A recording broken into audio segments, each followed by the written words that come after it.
ಇನ್ನು ಹಾಸನದಲ್ಲಂತೂ ದೋಸ್ತಿಗಳ ನಡುವೆ ಒಮ್ಮತ ಮೂಡುವ ಸಾಧ್ಯತೆಗಳು ಕಂಡು ಬರ್ತಾ ಇಲ್ಲ. ಅದಕ್ಕೆ ಪೂರಕವಾದಂತಹ ಬೆಳವಣಿಗೆ ಇವತ್ತು ಕೂಡ ನಡೆದಿದೆ. ಪ್ರಚಾರ ಸಭೆಯಲ್ಲಿ ಹಾಕಿರುವ ಫ್ಲೆಕ್ಸ್ನಲ್ಲಿ ಪ್ರೀತಂ ಗೌಡ ಫೋಟೋಗೆ ಕೊಕ್ ಕೊಡಲಾಗಿದೆ.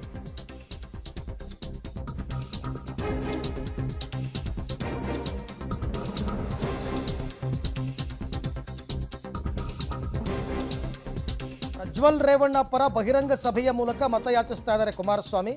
ಆ ಕಾರ್ಯಕ್ರಮದಲ್ಲಿ ಪ್ರೀತಂ ಗೌಡ ಫೋಟೋಗೆ ಕೋಕ್ ಕೊಟ್ಟಿದ್ದಾರೆ. ಅರಕಲಗೂಡು ತಾಲೂಕಿನ ರಾಮನಾಥಪುರ ಗ್ರಾಮದ ಸಭೆ ಅದು.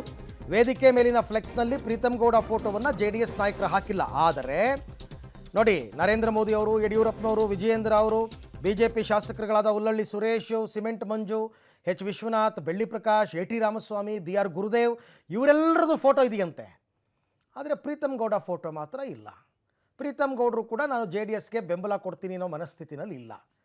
ಸೊ ಇದೊಂಥರ ಯಾಕೋ ಇದು ಎಲೆಕ್ಷನ್ ಮುಗಿಯೋ ತನಕನೂ ಈ ಕಿತ್ತಾಟ ಯಾಕೋ ಬಗೆಹರಿಯಲ್ಲ. 26ನೇ ತಾರೀಕು ಎಲೆಕ್ಷನ್ ಇರೋದು. ಇವತ್ತಾಗಲೇ ಆಲ್ರೆಡಿ 11ನೇ ತಾರೀಕು. ಇನ್ನೊಂದು 15 ದಿವಸದಲ್ಲಿ ಏನು ಬದಲಾವಣೆ ತರ್ತಾರ ಏನಪ್ಪ ಗೊತ್ತಿಲ್ಲ.